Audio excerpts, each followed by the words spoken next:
Silent Podcast is a place where everything but silent. I'm your host Isaiah, and we're back to talk about Big Brother 25. This was a very eventful week. You know what I'm saying? This is a very chaotic weekend. You know, we have the whole crew here to talk about it.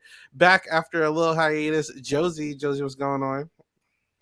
I'm so excited to be back, y'all. I have missed y'all. Y'all have missed me. I have missed y'all. And for the week for my return to be Izzy's eviction, I'm wearing black in solidarity. I am mourning the loss of Izzy Fields, but I am so excited to be here with you guys. Oh my goodness, we have such a good panel, so I'm excited to chat and kiki. All right. And then we also have, for the first time this season, one of our Survivor podcasters here on the podcast, Jason. Jason, what's going on?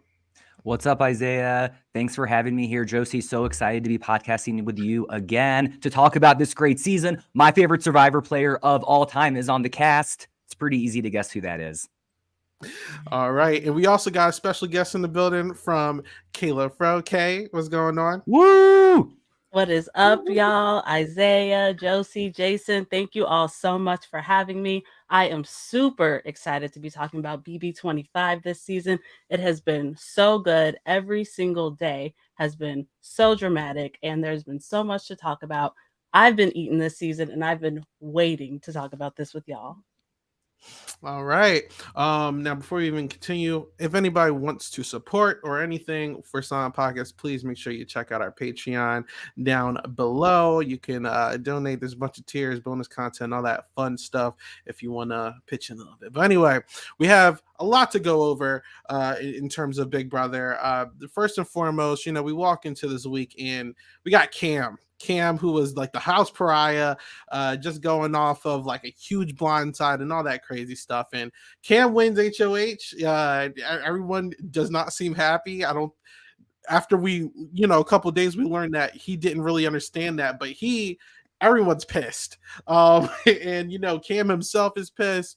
Obviously, he got blindsided. He felt some type of way. And his goal this week was to make everybody else as confused as he was, since he was so left in the dark. Now, okay, obviously, this is your first time here. How did you feel about this Cam HOH reign coming into this week?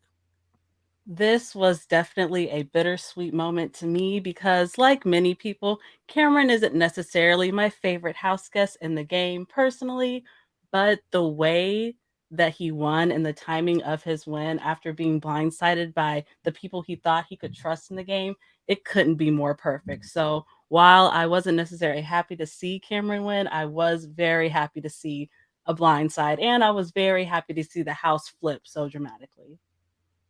How about you, Jason? Obviously, this is your first time watching a full season of Big Brother, I'm assuming. And your girl Siri, she's in the house and everything. She didn't look too happy with Cam getting a HOH and all that. Well, before I answer, I have to state for the record, I've been watching full season since BB17. So okay. I got receipts, man. Look at my old tweets. They're there. Vanessa Russo all day. Oh, boy. Cam winning HOH was the worst and best thing that could have happened. I was so surprised and excited in a way that he was going to rustle feathers. That's what he wanted to do. He identified his targets, and I didn't think it was going to work. I actually thought he was all talk and he was going to do some like silly move and put up like Jag and Matt, because that's what Cam does. He's all talk and all bark and no bite. But he identified the president, he identified the vice president, the secretary of defense, and it made me really nervous. And throughout the whole time, I actually appreciated his hustle, because his back's against the wall and he is still there, but I don't like it. I'm not rooting for him. And Suri sussed it out midweek. We saw this. She's a great player. She's a legend for a reason, that she sussed out the whole plan just by who the DR was calling and the body language and the vibes of other people. So I think she is now positioned as an underdog, which is where she's going to thrive. All right. Now, it was interesting for me because obviously coming in, I wanted to see who Cam was going to feel betrayed by. And, we're finding out that Suri and Jared basically laid out a plan to kind of like play it off before the votes came in, just to pretend like, oh, like, I don't know. I got blindsided just like you, Cam. And Cam is feeling good with like Jared. He's feeling good with Matt. And, at the end of the day, he ends up putting up Felicia, and he's putting up Izzy. He's trying to make a big move. Ultimately, as we're going to learn throughout the week, he's going to try to blindside and backdoor Suri. Obviously, that did not work out. But Josie, you've been going for a little bit. How do you feel about this? Finally, Suri getting some adversity this season. Okay, Sari's my fave. Okay, let's be honest. I am with Sari. Sari is with me. Okay, that's my slogan. That's my campaign, and I will be on the Sari train until the wheels fall off. Now, is she my favorite? Absolutely. Do I like adversity in the game? Yes. I just don't like it when it really does affect my favorites. Like, this is the first time I feel like I've felt so strongly about a player, and that's because of the ties of Survivor and how, like, we've pretty much seen her and her growth as a player on different franchises. So while adversity is fun, I will admit it kind of does suck when it hits, but that doesn't mean I doubt my good sis Sari. I hate that it was Cameron to do it. I'm not gonna lie. I hate that it was Cameron on a gameplay level. But adversity is adversity, and it makes for a good season. And I'm team fun feeds, and I'm team good season as well. So she'll rock with the punches. So I'm here for the adversity. I hate that it came from the hands of Cam. Listen, I personally, I was here for the Killer Cam week. Okay, listen. No. I'm not team Cam. I don't like Cam, but I'm here for the crackness. He's cracked. Okay, so I was cool about it. But and obviously anyone feel free to jump in and stop me at any point if you feel like it. But anyway, so it's kind of looking straightforward. We can see America, Corey, they're pretty happy about it. And veto happens. Obviously, Jared wins it. Ultimately, he's not going to use it because finds out that he's trying to backdoor Serene and all that stuff. But this is kind of where it gets interesting, and I feel like a majority of this podcast might be spent on the next few events, where basically, first and foremost, we're going to see America and Corey, mainly America, I think, basically try to like form this kind of like counter group against like all these alliances that are popping out, because they're starting to realize like, wait, how is Sari getting all this information? Sari and Jared are at the nucleus of all that, and they're like, let's do something about it. We're going to see Sari, Jared, and Izzy, they're kind of being put at the bottom, while like America is doing some good work to grab people like Cam and Jag, and you got Corey over here trying to do some work with McCole and Matt and all these other people. And for a little bit, it's looking good. Obviously, it's starting to look like there's going to be a flip. How did you guys feel about like this potential flip? Because obviously, as you know, it worked, but it was very messy getting to this destination. So, like, how did you guys feel about that? I think we definitely, before we talk about the flip, we have to also talk about Jared's contribution to it, because Okay. Jared's performance as a player this past week was absolutely abysmal. Sari was stuck in that kayak punishment with Felicia for almost 2 days, so she was unable to talk game. She was unable to give Jared any direction in the game or tell him what to say. So Jared was pretty much operating by himself, and for the first time, we got to see what Jared would be like as a player in the game without his mom, and it was an absolute wreck. I think the main reason the flip started is because Jared went up to Cameron and he pretty much threw almost everybody that you named under the bus. He threw Corey and America under the bus. He even threw his friend Matt under the bus. There was no stopping Jared. He was doing anything he could to avoid Sari being a target and hitting that block, but it just made it even more obvious that Jared was close to Sari, and it made everybody want to target them more. And it was disappointing to see, because I felt, we talk in Big Brother about HOH-itis when someone wins, and it's like he had veto-itis. He knew he was safe. Killer Cam could not put him up, and he was going to do whatever it took to unintentionally wreck his game, wreck his mom's game, wreck his sister's game, and she's the one who walked out the door. And I really think it was all because of Jared just feeling like that, he won the veto. He felt he was playing with house money and could say whatever he wants, and that he was indestructible, because up until this point in the game, he's had Sari coaching him, telling him what to say, go and, rehave this conversation. And when she wasn't there, I just felt so bad for her seeing Jared wreck her game when there was nothing she could do about it but canoe around the house with Felicia. Mm-hmm. Now, I mean, on top of that, obviously not good stuff from Jared. Obviously, you know, it's crazy that this canoe punishment that I don't think they thought much of when they were making it. It actually ended up being a very big disadvantage, Yeah. which is funny. Like this whole handcuff thing, they've been trying to do this for seasons, and it's usually just like some quick gag and then it's just over with. But it was actually a really big disadvantage, and I, you know, keep doing that, big brother. You know, I'll give kudos where kudos due. You guys did good here. So obviously Jared does a whole kerfuffle, like a mess, obviously. But what is kind of interesting is after the veto isn't used and all that stuff, and we see like this whole like resistance being made, basically, since people are finding out that they're not in a good position, they're at bottoms of alliances, you know, they're being lied to. I don't know if I blame the players or the production for calling everybody in for segments, but they're starting to realize, like, wait, something's going on. Everyone's getting called to the DR except for us. We see no one's really talking game with us. And Sari and Jared and Izzy kind of sniffed this out pretty quickly, which I don't know if we're used to seeing that, to be honest, but like I feel like production's been a little bit sloppy this season with the way that they're handling things, especially we saw last week when Jared was talking about like, oh, you know, they kept asking me questions about America, or this week, oh, they're throwing everybody in the DR the day before the eviction so they can get their questions. It's like you guys are starting to like make it a little obvious, you know, but they're catching on to this, and obviously shit's about to hit the fan. Josie, you want to say something? Yeah, here's the thing. I think anyone who comes into this game and who loves the game and appreciates the game will have an advantage in the sense that they're or I would hope that they would be very self-aware. There's just stereotypes or tropes or things that happen in every season for production.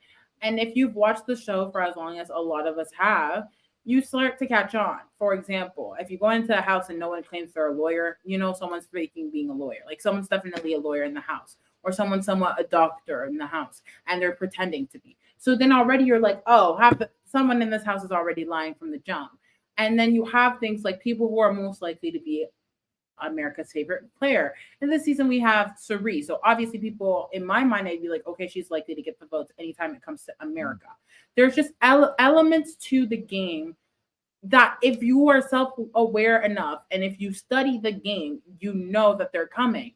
And so something like production calling people into DR, let's be honest, they want to be efficient. They don't want to waste their time. Why are they going to call XYZ to the DR if they're giving nothing? No offense to Bowie Jane, not to be Felicia, but it's like, you're going to invite Bowie Jane to a DR to discuss what? Like, I mean, maybe now that she was a part of the blow up and not whatever, but we haven't gotten there yet. But there are players who are not fulfilling or doing anything in the game, so there is no point in production to call them in the DR. But I think this is a great aspect of the game that has always been a part of the game that people are cluing into. And I think maybe it's like one of the first times we're really hearing people vocalize this. Mm-hmm. Oh, production keeps calling XYZ person, and added on to the fact that people aren't looking at me, people aren't talking to me, people aren't talking game. These elements that are also kind of part of like the player's fault to not faking them with conversations and stuff like that, and maybe feeling comfortable in the plan. That's on them. That's entirely on them. So these are elements to the game that we see every season, but it takes a smart player to take 1, 2, 3, 4 pieces and put it together and realize, oh, we're in danger. And I think that's what happened. I guess you could say production's been sloppy, but is it any different than any other year? Why is it that this year's the first time we have something to say about it? I'm not saying necessarily you, Isaiah, but these are elements of the game that have been a part of the game, and people are finally utilizing it. And I think if you're going to be in the house, you need to be self-aware enough that this is a show and what will happen so that you can actually get the advantage moving forward. For sure. There was in the New York vlog that we posted, there was a really cool thing that Hannah said that I posted about on Twitter like a couple weeks ago, but she said the game does not end in the DR. You know, like production's playing the game too. So you know what I'm saying. So you also got to be very cognizant of that. And I completely agree. There's no excuse whatsoever. But you know, they are still being a little sloppy. You know what I'm saying. But I agree with you. Yeah. So before we even get to the craziness that happens last night, the setup is basically we're going to see Jared actually do a good move here. You know what I'm saying? Where he basically goes to Jag and Matt. Oh, sorry, he goes to Matt and Corey, and he's basically saying that, hey, Jag is telling me that you guys are planning on flipping the house. And they believe it, obviously, because you know that's what's happening. Jag has a history of snitching, and they completely believe this. Now, guaranteed, like, you know, like they don't like, you know, cross-reference. They kind of just take this to heart because this is a pattern this season where people are just hearing the first thing and they don't try to figure it out, you know. So they're taking this, and it seems like, you know, like, oh, maybe we change it back, maybe we go back, and obviously they stick with the plan ultimately. But this definitely had them shook up for a little bit. You know, I think Matt started second guessing things. I think people just started getting all over the place. But basically starting to settle in that, you know, it's not looking good. Okay, I mean, I know you watch feeds a lot. Like, what was going on definitely with like Izzy and Felicia at this point?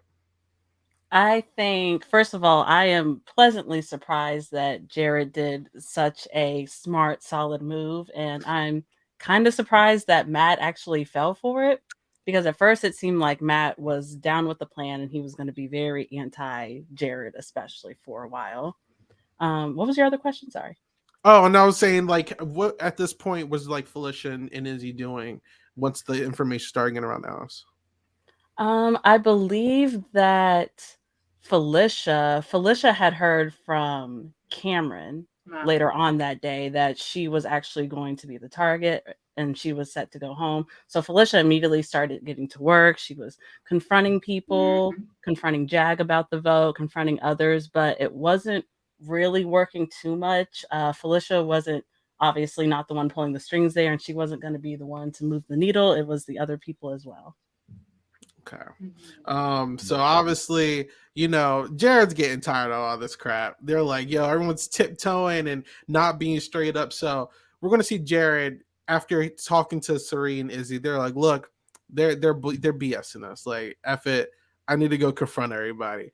Before we even get to there, I just want to say it's just so funny to me that like Izzy this entire season has been like very loud about like hating people. I'm gonna tell this person off, and then it's like you're just upstairs crying the whole night. You know what I'm saying? Like, how do we go from Hold on. Isaiah, come on now. What would it do for Izzy to start going off on people when you're on the block? I mean, what you know, I mean, like, what would it have? I want to confront everybody every single day. I'm gonna tell this person this is. Like you know, Izzy does that. Like, hold up, literally. Well, yeah, absolutely. To fuck them up. Like, yes, I was there, and I quote it all the time. However, Kama, like, yeah, she was saying that, but she was frustrated. Like, actually going off on people usually doesn't serve you any good. That's where we're wrong. Confronting people, I don't think so, because look at Jared and Corey. We'll get into it. I'm not saying go off on people. I'm not saying do that at all. But I'm just saying, have some kind of energy or fight to stay. Like, it felt like, I mean, obviously the feeds went down, so we don't know what was said, but it felt like she just gave up. You know, like she's been such a, for me, Izzy has been such a force in terms of like pushing a narrative this season of like, this person needs to go. This is what, you know, like trying, like even if it's successful or it failed, she's a very proactive player. But it felt like this day, like she's kind of like gave up a little bit, you know, like I'm not used to seeing that from Izzy. I'm not saying that like go and blow people's spot up. I'm not saying that at all, but I'm just saying like, you know, try some, especially if you're hearing all these people arguing downstairs. Like, at least like enter the room and call Corey out if you felt betrayed by him too, you know. Like, I don't know. As far as do you think that would have helped her stay in the house?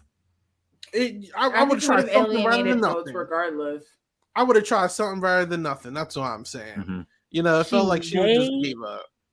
She may have said something to Corey because Yeah. after she was evicted, as she exited, she, called Cam a pig and didn't want to give him a hug. And then she looked at Corey and said, "I want you to leave too, Pipsqueak." So Yeah. I'm willing to bet that there was some sort of altercation that Yeah. happened because Izzy knew that Corey was the main one behind it. She knew where the Right. betrayal was really coming And from. she said that's who she felt the most betrayed by today. I Yeah. saw in that little answer, of like the hot word, the word association. Mhm. We're But looking she- for answers. Yeah, CBS but- on the next episode. Go ahead, But Tracy. Izzy also told Corey, right? I mean, that she would vote out America. Like, isn't that also what started the flip against her? And I think that, Yeah. yes, Jared rustled a lot of feathers, sure. But like, I feel, I haven't seen every minute of the feeds, but like, I think her Mhm. doing that is what kind of opened Corey's mind to be like, well, if we're in this 4-person alliance and she doesn't want to work with my number one, like, what good is she to me? And he's so in with America, and America's with Cam. And it just like, I don't know. I don't think it was the best move for Corey, but it's expect the unexpected, I guess. So how do y'all feel about AmeriCorey? Oh, garbage. I don't want it. Next. Yeah. Very much that. It's nothing against them. Individually, I kind of can rock with them. But the two of them together, that episode yesterday where they put that clip where she was like, what was it, dog dirty? I don't know. I don't remember that, what yeah. she said. I want to flip the blocked house. it out. I said, now production. This is not Love Island. This is not. I don't want to hear that. No, turn it off. Enough. I'm not a fan. Like I don't gotta like I first and foremost I don't got nothing against any of these people as people. Yeah. I just feel like I think Corey, he's not the best player, but like I feel like he had a lot of potential.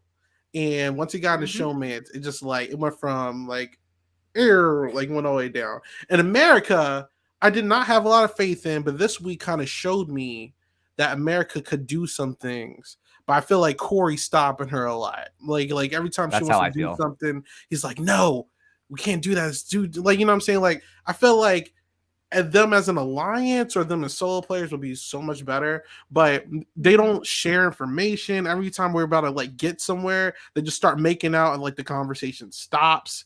It's just like, oh my God. And also no shade, but like I feel like I'm watching like Kyle and Alyssa from last year again, where like Kyle obviously had a lot of firsts in the Big Brother house, and I'm watching that kind of go down again here in different, at a lesser degree, but like I'm just like, oh my God, like when I like what happened to these two, you know what I'm saying? So it's just cringe. It's a little cringe. And also I'm just a little biased because the stands, they're toxic, but that's just my own personal gripe. But I'm like I'm good. Either of the showmates I'm good off of this season actually. But yeah. I think America is Corey's blind spot. I think we got a lot of like these clips of him in feeds where he was just so self-aware in the beginning. Like it was so impressive to me. I was like, yes, like, ooh, like, you know what I mean? Like I always want to root for someone who's a super fan and then ties to Survivor. Like, you know what I mean? Like I was down for the Corey train. But I think maybe it's the mustache. The mustache started coming in. The America kiss that started happening, and it's like he lost his way. Like I just think, why Corey, okay, and this is my thought process, and please correct me if you think I'm wrong. At some point, people you're working with need to go after each other. Does that not make sense? Does that make sense? So if I'm working with all three of you and I don't want any blood on my hands, I would want you guys to go after each other because you guys are going to protect me. I don't know why this season the girlies don't like the controversy amongst their allies. Like Blue wanting to get rid of Jared, which serves her no purpose to her game. I think that's such a dumb move. Same thing with Corey, with Izzy. We've seen this even with Haitham. Like these people will go after your allies and you will sit pretty. No one can be mad at you. You didn't do it. It's great jury management. And if there was any player in this house, aside from Sari, who I feel like would understand that concept, it would have been Corey. Yeah. So why are you keeping Felicia? Love her, queen, fun feeds. Why are you keeping Felicia, who's done nothing for your game, will do nothing for your game, over Izzy, who literally has been protecting you. And I think that's because of America. Like, America is the problem. And I don't know. That's how I feel about that. Yeah. All right. No, and Josie, I agree with you. And you saying Heisem just makes me think, he was the last one laughing this past week. Just what, because they have Cam over him and he put them on the block. And if, you can't go back in time. But I also think, I agree with what you said about Corey. I think America's pulling his game down. But I also think she has potential. She has chops. She knows the game. Mm-hmm. She's in it. But I think she is distracted by Corey. And she should just cut Corey. Because I think her game, I think she could navigate a way to the end if he wasn't by her side. I would agree if it was maybe 2 weeks ago, but at this point, America's game is kind of in the trash, similar to Jared. She's not in as bad of a position, but nobody really trusts America except for Corey. Corey is probably the closest person she has and will have throughout this game. So I don't think it's the smartest idea to cut him at this point, but it's not the same the other way around. I definitely think that Corey could have cut America this week or last week and still been fine through the game because, up until yesterday or this past week, Corey was in a great spot with most of the house and he was in a good spot with everybody. It wasn't until he got really close to America and people started getting paranoid about it, which kind of rightfully so, because America was coming for Izzy and Sari and their whole side. So it does make sense for them to get after her. I don't know. It makes sense from everybody's individual perspective, kind of, except for Corey's. Just makes sense. To your point, though, you said something very interesting. I feel like every time people get in showmances, one person benefits from it always. It's always been a thing, regardless of what franchise you're watching. There is someone who is in the power structure, and then there's the person who's on the outside or less in the power structure. And the showmans elevates them. And we've seen that with a lot of people. Like, I'm going to name Ika and Dimitri, for example. Dimitri was going to go home week 1, and then he ended up being in the final 3. And I think that entirely has to do with this showmance with Ika. I think another example of that would be, I'm referencing Canadians, but like Kayla and Derek, especially if the person has no idea of the game or to a degree. But the problem with the two of them is that they both know the game and they're both trying to do what's best for themselves, but now they're playing as an entity, which conflicts too much with the individualism in which they're trying to play their game. And that's what's strange to me. It's like, if you're going to play a unit game or you want to be together, you have to pivot and really benefit each other as a collective. And that's why a lot of showmances do really well, because they're a collective and they get to bring 2 times the resources. But now they're playing so individually and not as a collective, even though they want to protect each other, that it's just falling through the cracks. So I completely agree with your point, Kay. And I think Corey was a little bit aware of that coming into the game, because it didn't seem like he was expecting to be in a showmance. And it actually seemed like the first couple of weeks he was pushing America away a little bit because he didn't want to do all that with her. But it seemed like other people in the house, the other house guests, were peer pressuring them to get together just because they were bored and they wanted to play matchmaker and stuff. And from then on out, Corey and America started hanging out more and growing closer. And now they are a sort of legitimate couple. But I definitely think that Corey was aware of all this stuff before coming in. He just gave into the peer pressure eventually. All right. So I think that's a perfect segue to talk more about Corey. Let's get into this fight. So I'm not reenacting all this. I'm not gonna talk about a lot of this because they were going in circles, if we're gonna be honest. It was a lot of bull crap. but for me, I've been waiting for this for a while. Personally, I think Big Brother is at its best when people are being sloppy and fighting, and this was a non-problematic fight. This was a straight game, and this was very messy, and I liked it a lot.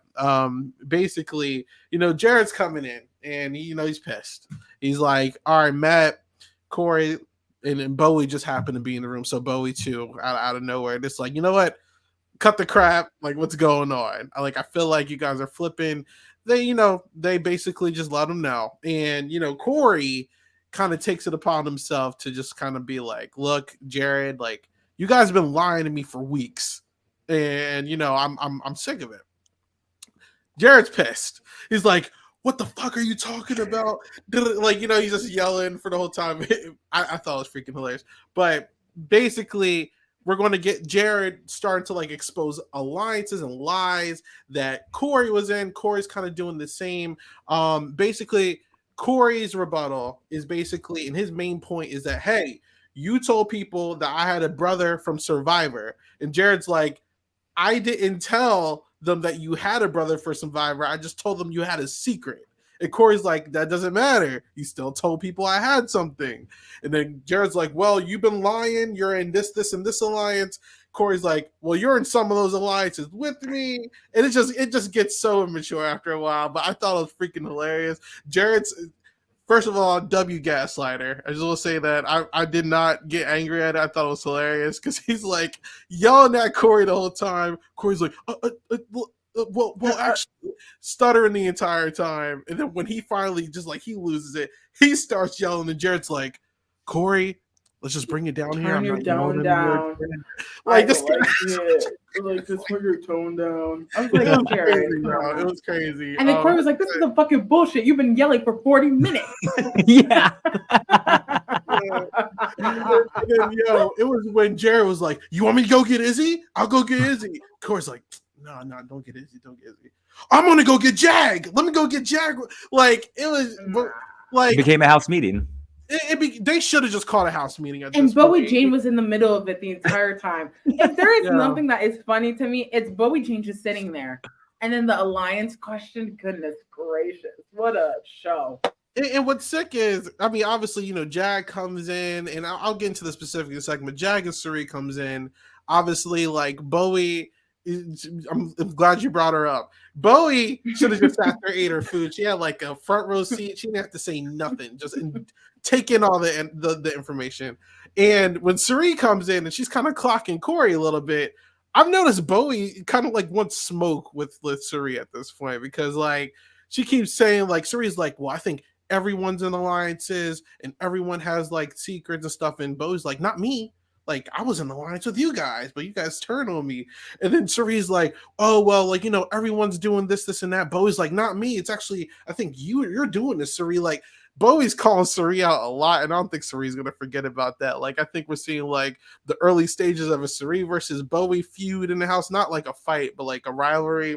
I'm thinking, obviously, as we see Jared's noms, which we'll get into later, Corey and Jared, this definitely started.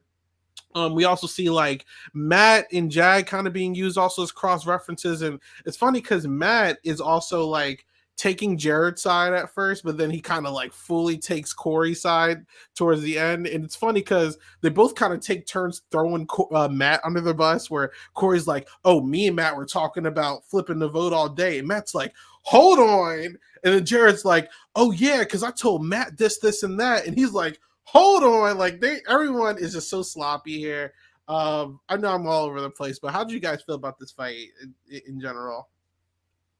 I absolutely loved it. I thought it was hilarious, pure entertainment, and that's what we want to see. That's why I love Big Brother. That's why I want to watch the feeds. I want to see people get really riled up. Poor Matt. That's who I felt bad for in the middle. They're all saying his name. He doesn't really know who to trust. He's still thinking about Riley. What would she do? Who would she trust?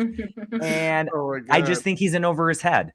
But I think he's also in a really good position. I loved when Cirie came in there. I do agree with you, Isaiah. I think Bowie and Cirie are going to start to become rivals. I think Bowie realized she might be able to get under Cirie's skin, and she's going to try to push her buttons. And Cirie might make her, the renom if something happens, for next week. I think she's going to try to get her out, even though Bowie Jane's never going to win a challenge, nor does it seem like she wants to win a challenge. Yeah, I mean, also her throwing that challenge, which I'll talk about a little later, very confusing. I didn't see that coming at all. But yeah, Josie, sorry, I cut you off. No, it's okay. I think when you were saying, well, I'm sorry if I sound all over the place, the fight was all over the place. Yeah, and I think this fight exemplifies the issue that has happened with all of these players this season.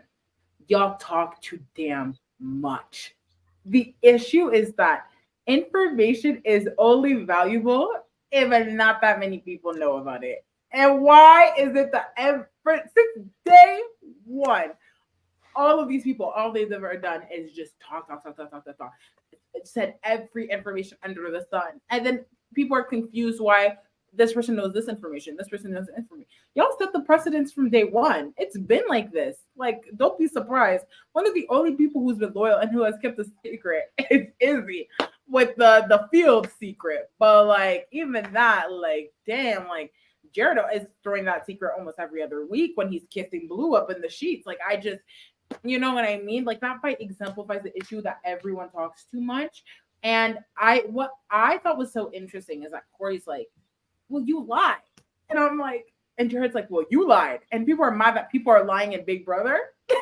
What game are we in? Why are we surprised that there are secrets and lies? This is not BFF season. Like, it's insane to me. Like, the fight was literally about the fact that people are playing the game. That's what the fight was. If we boil it down to a sentence, that's what it was. Mm-hmm. And it's like, hello, are people supposed to tell you all their secrets? Are they supposed to tell you everything? Like, I just feel like they got so mad about all the information going out that they went in a room and spread all the information out for everyone to see. Like, the fight culminated in the result of like, the consequences of the fight were the problem in the first hand is that everyone knows everything. And people are like, well, now it's a reset because everyone knows everything. What is going on? What is going on? Like, this is ridiculous. Y'all talk too damn much. That's what I thought of the fight. I thought it was so childish and silly and ridiculous. And it did no favors for Corey. It did no favors for Jared. It did nothing. Like, it served no purpose. It just made them both look dumb. And this is kind of sick because, like, actually I created an entire chart kind of like showing how Suri is like getting connected with everyone. Yeah. That got thrown out the window like 11 hours. Like, I was like, oh, well, I can't bring that to the podcast anymore. It's also really funny to watch it back because it's like Jared, honestly, and Amon said this on Twitter and I actually agreed for the beginning half at least. It's like, usually in situations like this, the loudest person seems the most correct. And I did feel like Jared was winning this for a while. And, you know, it wasn't until like, you know, like he kind of like admitted to himself lying a lot. Like, I will say, I thought Jared was doing really good at the beginning. He had Corey on his toes. He didn't know what to say. Yep. He was like having Matt agreeing with him. But it wasn't until like, he was like, okay, yeah, I did lie about this.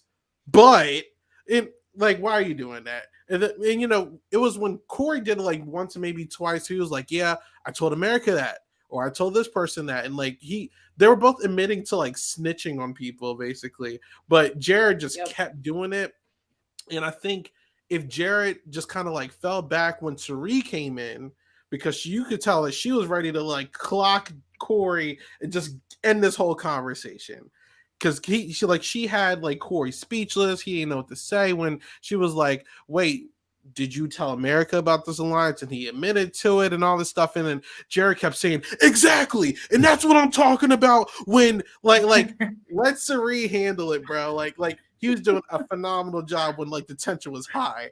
But like when she died it down and everyone's calm and he got his thoughts together, you need to back off because then Jag started getting on you and then you start looking crazy. So I think they both left this conversation obviously looking bad. I think personally, because a lot of people are saying like Jared definitely lost. I think first of all, they both lost, but I think Jared, he was already at the bottom, so there's not much more you can lose. He's in a comp situation at this point, or a Corey or a Suri get him out this ditch situation. Where I think Corey, he had a lot to lose, and I think he possibly did lose a lot of agency, especially with this veto coming up. Like, spoiler alert! If you don't want to hear about this, leave. 3, 2, 1. But Jared's the HOH. And now you and America are both on the block now. I don't see anyone other than those two playing a veto on each other. It's not looking good for Corey. It looked like, honestly, he's sinking his whole game for America because, honestly, this whole situation is because of a move America made. It wasn't because of a move Corey made. So, you know, craziness all around. But, you know, what are we going to do? But, okay, before we move on, how did you feel about all this crap?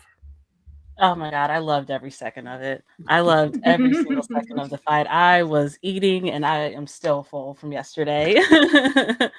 I definitely agree that even though this fight was bad for both Jared and Corey, it really, really made Corey look bad because now it's not just Jared and Sari that he's up against.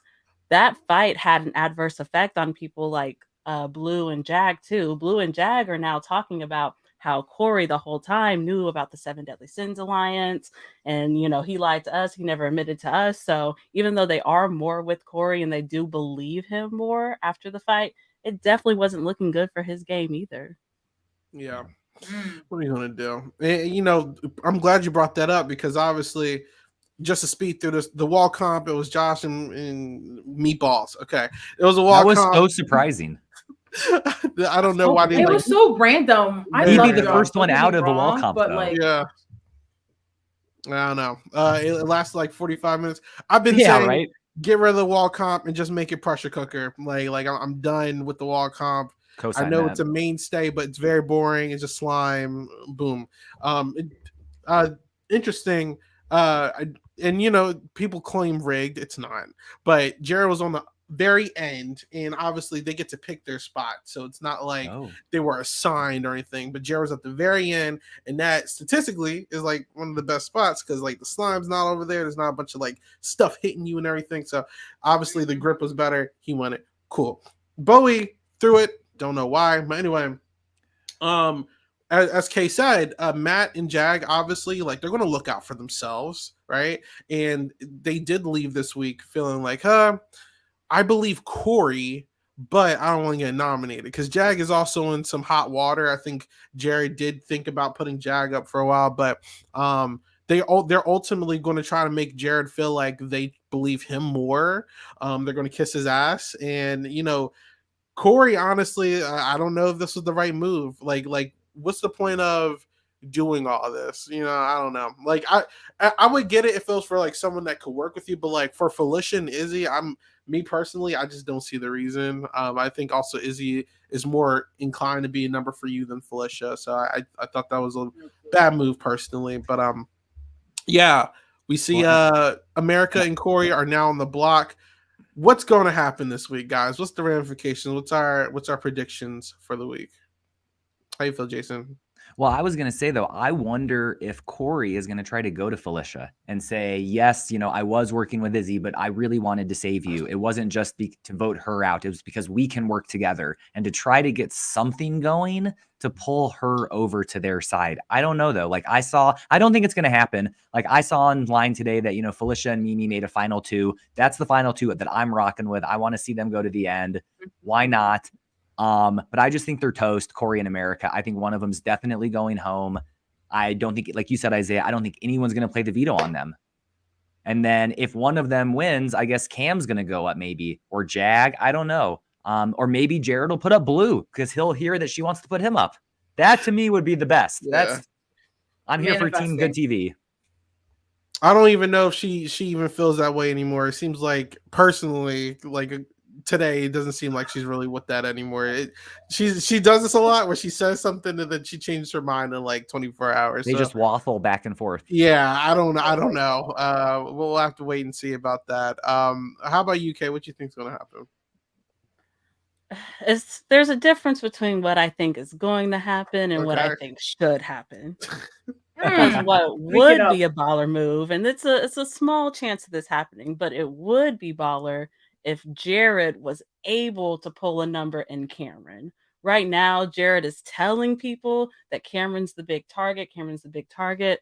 But even though Cameron is better at comps, he has 0 numbers, 0 friends, 0 allies. He has absolutely nobody right now. And Corey and America, they're locked in. They're always going to have each other. So I think they're a bigger target. I think they're a better target than Cameron right now, or at least last I heard, Jared was saying Cameron if the veto did get used. But I feel like it could help if a pawn went up instead. I would be inclined to believe that, but like last week just showed me how unpredictable Cameron is at this point. This guy, like, I don't blame Cameron for being the backdoor target because one, there's only 2 people who have collectively 1 comps that's left in his house, and that's him and Jared. Yeah. So if Cam's out, Jared don't really got to worry about no competition. The only other person who's won something is what, Felicia? Yeah, which is crazy. Queen. And then Queen, and then Cam is just such a wild card. I think he's going to tell anything he knows to America, but I would like to see them try to like bring him in as a number if they can make it work. It seemed like Cam was good with Jared, so I mean, bad move by Jared for kind of losing that partnership. But before I get into Blue, how about you, Josie? What can I say? I just wish this sounds so bad. I just wish there were kind of better players. Like, look at the numbers. I can't spell it out for you. I'm hoping Suri will like get into the comic room for 2 seconds without anyone and just think and get into it. But like, quite frankly, like, just look at the house. I don't get it. It's like everyone wants to work with a specific select group of people and they don't want to explore or venture anywhere else. But that's the problem. And that's why you're in the bottom. Like, hello, like I just wish someone who's at the bottom, it could be Cam, it could be Bowie Jane, it could be Mimi, it could be anyone. I just wish someone would wake up and be like kind of what happened in the beginning of season, like the beginning of the season where someone was like, they have all of these numbers. Let's get everyone in, rally the troops, and let's go to war. And it was successful. And it's going to happen again. So why can't we use that same tactic and create that urgency? And when I'm talking about that, I'm talking mainly about, Cameron and Jared and Sari. And you may not like these people in the house, but it's about the game. Swallow the pride and get together and rally the troops. Because why is Jag and Blue still here? Riley left week 2. Why are they both still here? What are they providing? Matt was great because Sari had him like in her pocket for that little bit. Obviously, it's kind of flopped now. But Jag and Blue, why are they still here? Like America, like she can go too. I just need them to get it together, and I need someone to tap into the common sense. And I think someone needs to have a Dan Giesling moment. They just get isolated for 24 hours to think without interruption, just think things through. Because this week is a pivotal week. And if they waste it on Cameron's loyal. If you think about it, like, let's break this down. Cameron is loyal. Do I like Cameron? No. But can I lie at the facts? The facts are there. When has Cameron ever betrayed someone? Big facts. No, I agree with you, Josie. And if like the Fields could pick him up, he'd be so loyal to Jared and Sari and defend them. And they're the only people that can win comps. I love I'm buying what you're selling. I don't like Cam either, but I want to see that happen. All right. Lastly, and I will say, I think this week is definitely going to be opening the gates for someone in the middle to win now. Like, I think that the trajectory originally was like one of the Sari side people to win, but now I'm thinking like the big guys on the America side and the big people on the Sari side are about to like go to war, which is going to leave people like Bowie and Blue and Nicole and Felicia just to kind of like chill unless they do something. But Blue, like I'm looking at you, unless they do something stupid, like those 4 people, I'm like, you could kind of like float to the end right now if you really wanted to. Like, who's going to waste a week on Bowie Jane? Who's going to waste a week?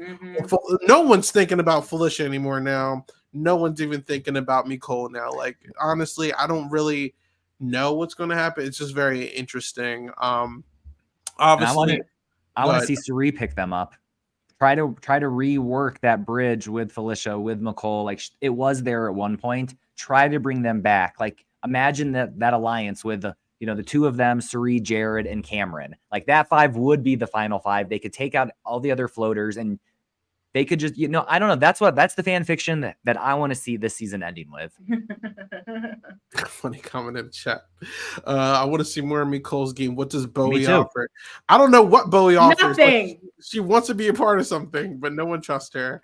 And it's so funny. It's because of a freaking misunderstanding about Corey's joke he made weeks ago. Nobody trusts Bowie, and it's so confusing. I don't even think it's just that. No one. The lying without purpose thing is such a real thing. Why lie that you're 34? No one is buying it. That lie, that minuscule, no impacting Bless her heart. lie has done nothing but put people to distrust her. It has offered her nothing this entire season, but made people doubt her. Because even Izzy said something like, not 34. Like, people, people know you're lying. You look like a liar from jump because you're claiming to look 34, like that you're 34. When you look your age, like, that's not a bad thing. Like, own it. Like, the ageism is like the institutionalized age, like ageism and like the fear of that is real in Big Brother, and I get why, but like it had served her nothing. It had served her nothing. But people have doubt in her. I think that played a big part of it. It's so minuscule, but it's so real. I feel like Bowie came in the game thinking that most of the cast will be in their 20s, as Big Brother usually does. But it's like once you see everybody you're working with, you see the beautiful age diversity in the cast, you see Felicia and Cerise standing there. What is the purpose? Why are you doing this other than to please yourself? Because it's not pleasing us, the audience. They're like, we know you're lying. We know how old you are. You don't look 34. You look great, but you don't look 34. Just gonna get to jury. Guys, I have a secret. I'm really 34. It's almost as bad as people unnecessarily lying about their jobs. Right? Like Blue like works in brand marketing or brand strategy. And she's like, it has the word strategy in it, so I can't. It's like, girl, just say you work in marketing. Nobody cares. Lastly, I want to see someone pull an Andy from BB15 and like grab all the middle people or the bottom people and making exterminators, you know, like with the way the house is right now, that's perfect. Like, Nicole, I'm looking at you. Right. Like, literally, I'm not gonna lie, I was off Nicole. Like, she has a second life right now. Like, she has a second life. I just need her not to be passive anymore. Like, honestly, I think Jag or Nicole can really like do some damage if they like be more like. I'm not off. Listen, Nicole could. I don't think Jag can. I'm off Jag. I think Jag is a bad player, but the plan he set this week is not bad. With like throwing Corey into the bus and everything. Yeah, it was him and Matt. To throw, I feel like you're giving him credit where credit is not. I'm going to throw someone under the bus. It's not. Jag was about to be on the block, and now he's not. I don't think it's a bad plan. It's not innovative. We've seen it before. It happens every week. That's why I said this is. Sorry, this is Jag's third life, technically. Yeah. Jag and Nicole, but specifically Nicole, like, this is y'all chance to like really take the game by its horns, or even Matt if you wanted to, and just really run it. If they don't get it together within the next 2 weeks, like, I'm completely giving up on them. You know, I like Nicole, it's great positioning, but she's so passive. Well, her voting confession last night, though. Like, I know they're cowards. I know they're liars. They're all I was living for that. She's always aware, but like, what are you going to do about it? Make a move. Just an alliance with Felicia is not enough. Like, I need something to happen here. So prediction: Nicole wins the double HOH. Oh, that's when we'll see her shine. That's my manifestation. Can we talk about the double HOH? That's what I was about to get to. So the last thing we could talk about, before we even get to that, Julie makes an announcement. The jury is going from 9 to 7, which is pretty crazy. Like I had no idea that was happening. So, wow, like, a lot of this cast was baking for this week to start with jury. It's, oh my god, if America Corey goes, so much salt for a lot of these fans. But double evictions coming up. What do we think is going to happen? Jason, you seem very excited to talk about it. Well, I've been thinking about it all day. You know, last night, once I heard Julie say it's going to be a double, I've been trying to think about past double evictions that we've seen. What type of challenge is that HOH comp? I actually think, you know, correct me if I'm wrong, but usually, you know, because it's all in one episode, it's a short, quick challenge. It's like before or after, or watch this short video and answer 5 questions. I think this is the time that Cerise is going to win HOH. They have done some physicals. There has been some physicals. Usually it's the veto, though. Yeah. That's more physical, where they're running back and forth and jumping over stuff. Like, I remember maybe his name's Corey, the guy that Nicole Franzel was with. Like, he won the double because he won this really physical challenge. See, do you remember that, Isaiah? See? Yeah. So I think this is how Cerise is going to bring Jared to jury. Or Felicia might win too. I just think it's not going to be a physical challenge, and this is the time for her to save herself and to save her family and get to, just make moves and take out someone who's coming for her. They might not be a big physical threat, but I think she's going to make the right move if she's in that position. And now that you say that, I'm thinking Big Brother 14, Ian wins the puzzle HOH, and then Frank wins the veto after getting nominated. Yeah, that's true. All right, so look, Jason, you got the pattern. How about you two girls? How are you guys feeling about this double? What's our expectations here? Jason, I want that to happen. I promise you, I really want that to come true. Oh no! Don't we all? I have an 80% chance feeling that Jared is going to be seeing the judge during this double eviction. I 100. can see him leaving. If Sari or Mimi or Felicia don't win, I think everybody else has a great reason to put Jared up on that block, and most of the people in that house would like to see him go, including Blue of all people. How about you, Josie? I think we're gonna get someone who has not won HOH yet. That's what I think. And I think what will happen is Jared will play POV. I genuinely think they're gonna put some Jared chips in there. I feel it. And Jared will win POV because that will be such good TV. I'm not saying that I'm rooting for Jared, but I'm just saying it benefits Sari. So I don't want Jared to leave. And I do think the great thing about a double is everyone gets frazzled. No one's thinking straight. If you get a Jag or Matt HOH, all Jared needs to do is corner them like this and just start talking. And they're gonna do what he says. They're absolutely gonna do what he says. Absolutely. Are you joking me? Like, I think people are giving some of the house guests a little too much credit for getting Jared out. If Blue wins HOH, which we haven't talked about Blue, and now I'll wait to say what I'm piece about Blue. You can start now. Oh my God, where do I begin? She is so full of like bullcrap. I'm so sorry. Like, I'm sure it's genuine, nice sweetheart. I'm talking about Blue the player. I feel like playing and talking to the feeds is a part of the game. That's what I think. And so when you sit there and you're like, oh, like going into the DR and voting out Izzy, I heavily vote to evict. Like, girl, be fucking for real. You did not know that was the vote 2 seconds ago. Like, please stop. Please stop. Like, you thought you ate. And then she talks to the camera and she's like, I'm going to get Jared out. Like, he wants to play the game. Let's start playing the game. And then all of a sudden she's like, oh, Jared, I'm going to do whatever you want. Like, Jared, Serene. Like, she just talks with like, she's all talk. She's all talk. She caps, as we say in Toronto. All she does is cap. Cap. And it's just so frustrating and annoying. And like every time the cam is on, I switch. Since day one, been like that. Since day one. And I know the Blue stands are there. I know y'all think she's gorgeous. I also think she's gorgeous. Beautiful woman. Beautiful. So, but not the Big Brother is not for everyone. Let's just say that. And Blue has yet to prove me that this is the game for her, and she could surprise me. But based on what I've seen so far, and the weeks and the days that we've been in the house, it has not given what you thought it has gave. So even if Blue wins HOH, she will not put Jared up. If she does put Jared up, Jared will win the veto, like 100%, in my opinion. Like, I see the clown shoe situation all over again. Like, I see it, but he won't like pull a Jeff. He'll just get the clown shoes and then he'll win POV. I see it for the plot. I see it. I actually have like zero faith in that, like in Blue, because first of all, I'm starting to double think if she actually realizes that Sari is Jared's mom right now. Like, I can't tell. But she everyone's saying that Felicia's his mom. I don't know if she even remembers that now. Like I don't think she remembers that Jared told her this. Like, I don't.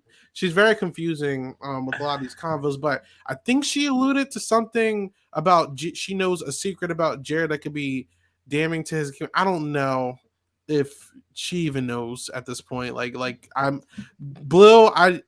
You're gonna do it and then I'll believe it. That's what I'm at right now. Like I don't really care Yeah. what she says. Like it's like put your money where your mouth is. I just don't see it. I'm not too confident in Blue at this point. There's been like a crazy resurgence of like Blue supporters out of nowhere who are like, Blue's gonna win and run this game. I'm like, what? Where is this coming from? Based off what? I'm looking at you, Pharaoh. I'm calling him out. I'm looking at Pharaoh. Yeah. with that Oh my bull God, love you, crap, Pharaoh. where, Love like, Reality Kingdom. But yeah, I'm calling him out. But yeah, that was just crazy. I don't know, but what we're gonna do?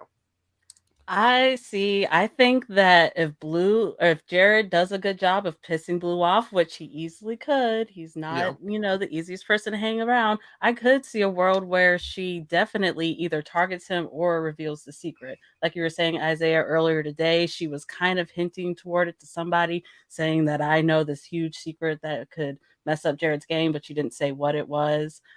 I'm not gonna count out how bad of a game player she is, because at this point I do think that Jared unfortunately is her best bet to make it further, because nobody else is going to be willing to bring her as far as Jared will, and then possibly even Suri. If Suri finds out that Blue knows the secret, she might have to keep Blue on just to prevent it from being leaked out. But I do think that Blue is, even though she's not a good player, she is giving me recruit, very much so, which isn't always a bad thing, but it is what it is. I definitely see a world where Blue is messy enough and bad enough to just blow everything up, and we have another day just like we did yesterday, another day 44. All right. Well, do we have anything else we want to talk about, guys? But these people are playing for the house. Like, you know how people say, like, let's vote with the house. They're playing for the house. Because why are we targeting people who are going to protect us?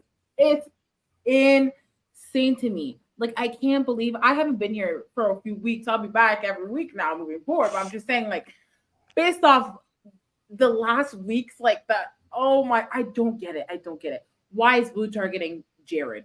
Why were people targeting Heisen? Why was Corey targeting Izzy? I don't get it. It literally makes no sense. And if people were playing the individual game, if Blue was playing an individual game, she wouldn't care what Jared does, because Jared, she gets to literally see Jared win, pack her things, and move up to the HOH room. That's literally what she said. So I'm gonna get my things down and pretend like you have that luxury. Why are you putting it to risk because you want to be cute, sassy, and fun? It's not giving what you thought it's giving. Same thing with Corey. Like, Corey was like, I had my little BB week. Like, what, Corey?